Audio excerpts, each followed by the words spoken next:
Well, good morning. I'm Brian Reagan. This is Tyler Kelly. And we're coming to you today from Mark chapter 9, verses 14 through 29, which is Mark's account of what we looked at yesterday in the Gospel of Matthew. Tyler, if you will go on ahead and read that.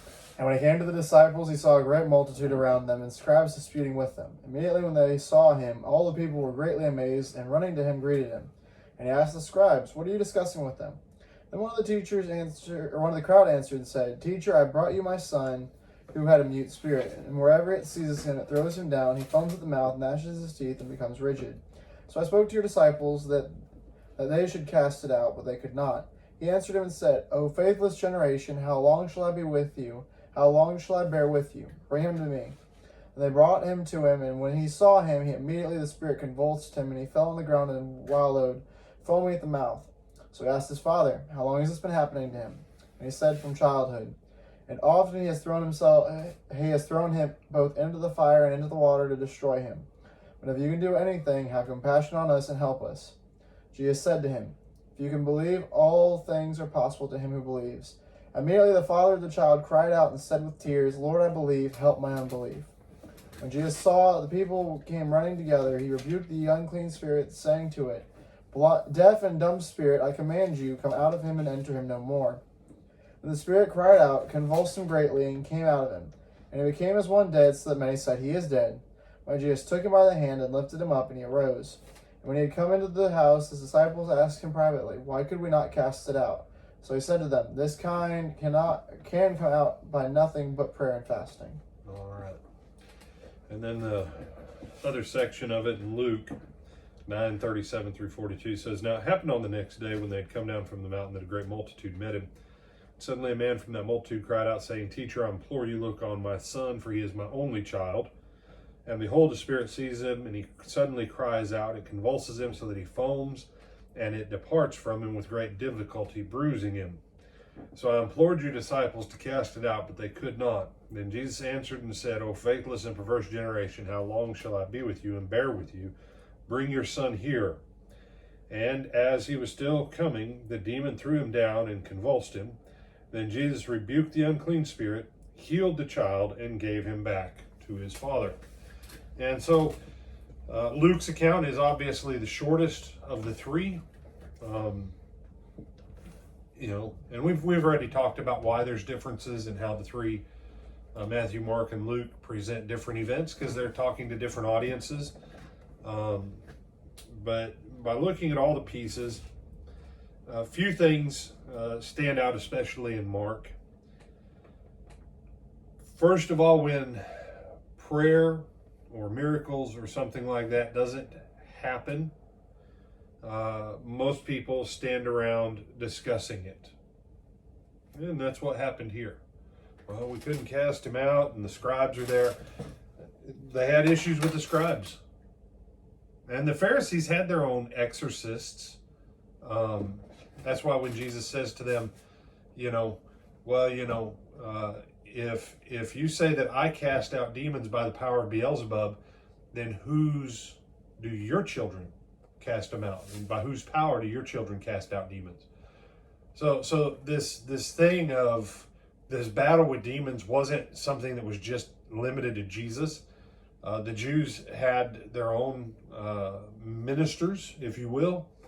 And so this is an issue of a power confrontation, not just between Jesus and the demonic, but between the disciples of Jesus and the competing religious philosophy. And so this failure of the apostles has a bigger scope than just this boy and his life. And it gave ground to the enemies of Jesus to say, well, your master might be all that, but you guys aren't too hot. And since they would be the logical successors, undermining them still destroys the mission, which means that it's still all an attack from Satan. He brings him. We know from Luke that it was an only son. He had a mute spirit, meaning he couldn't speak. Older translations say he was dumb. That's all that means. That's what the word dumb means. Deaf and dumb, mute, unable to speak. And Luke makes the point, and I want to draw this out. It has the hallmarks of epileptic seizure as far as the way of the convulsion. But the timing of it, in all three accounts, makes the point that it's always only near things that will kill the kid. Generally, an epileptic seizure, it's not ideal, but the best thing you can do is just move stuff out of the way.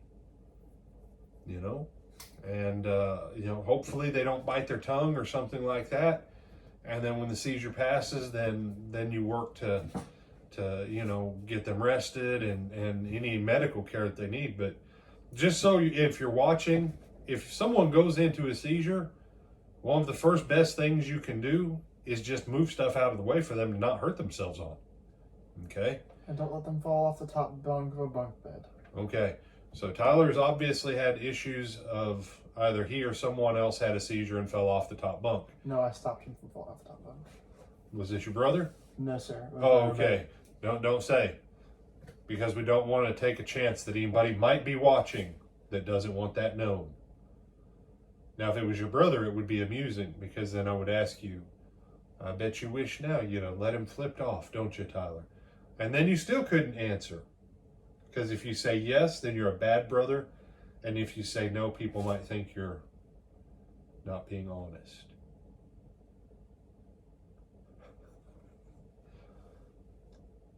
So where did you keep someone from falling off the bunk? At Freed. Okay. So someone that Tyler went to school with had a seizure, and Tyler kept him from flipping off the top bunk. Just as a point of wisdom, how come he didn't say anything and just say, hey, I really need to be on the bottom bunk in case I have a seizure? We were on two separate beds, and so he was on one side of the room, I was on the other side of the room. But he had his propped up on top of dresser and bookcase thing. All right, then. He knew he had seizures, though, right? Yes. And he still set his bed up. Yes. To be off the floor. Yes. To put himself in greater danger. Mm-hmm. All right. And that makes a huge difference that this lad didn't do that.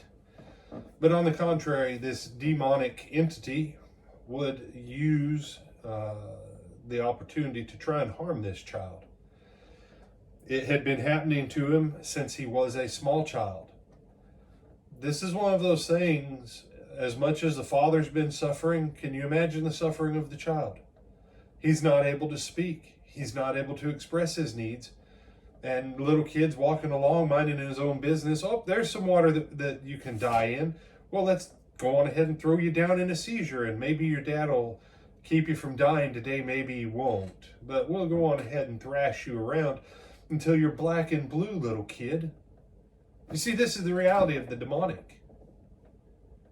The demonic, as Jesus said to us in John 10, the thief cometh not, but for to steal, and to kill, and to destroy. And this is a case in point. What's the point in tormenting a little kid like that? Well, to the demonic, it's all good. And you say, no, I'm going to say to you, don't ever underestimate the influence of demonic activity in America. It's far worse than you and I begin to comprehend. Most of the demonic activity occurs through things like television and other media like that, visually stimulated and auditorially stimulated media.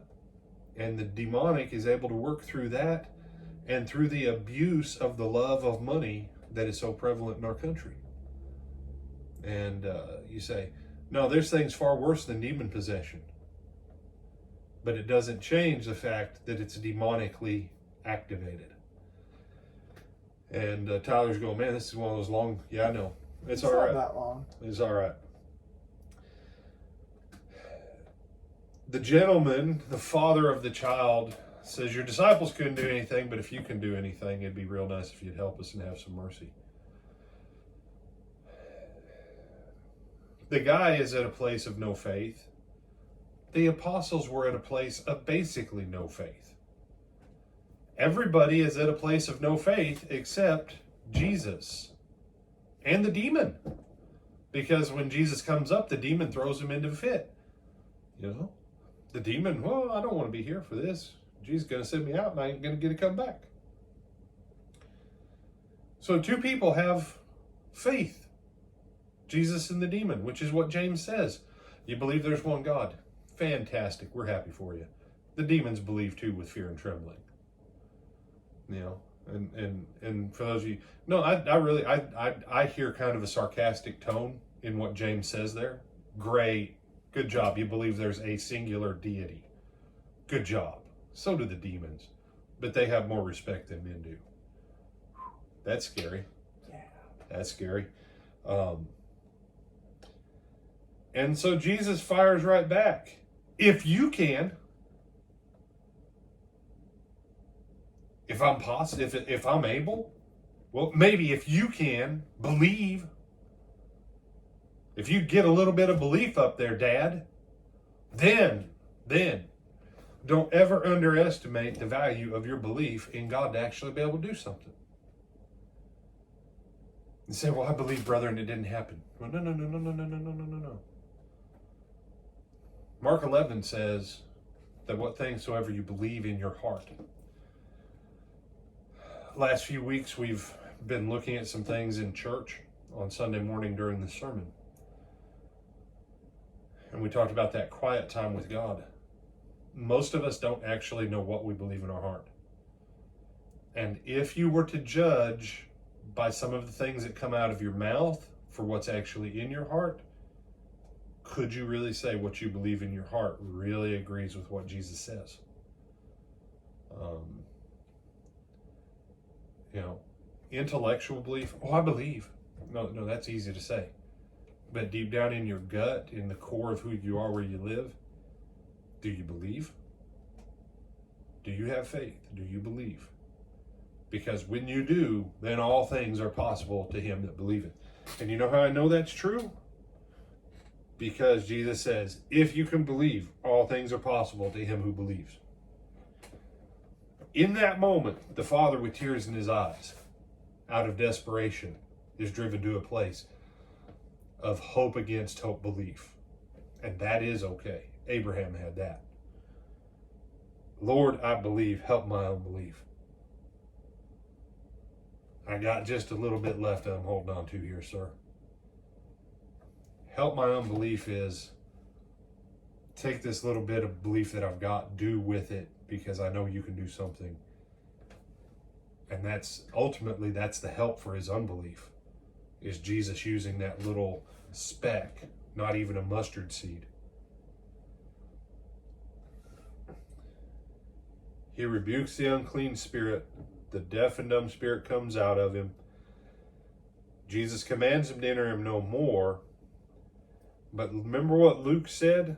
Luke said he cast out the spirit and he healed him. Mm-hmm. This little kid, young kid, Luke said it flat out. He's black and blue, green and brown. This kid's got bruises all over his body and everything else. Jesus cast out the demon and he healed him.